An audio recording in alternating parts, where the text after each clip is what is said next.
Dito nga ay naglakad kami upang makasakay sa tren para mamasyal at pag-akyat namin ay saktong paalis na ang tren kaya dali-dali kaming sumakay.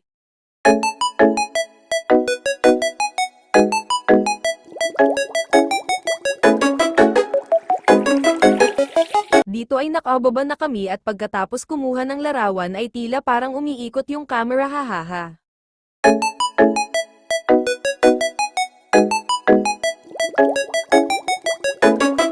Dito ay tumigil na sa pag-ikot ang camera kaya naglakad na kami ng naglakad.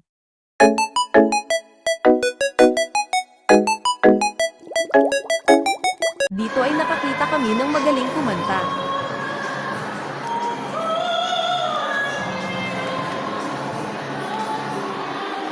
Dito ay nasa Macau kami at bigla kaming napadpad sa Paris hahaha.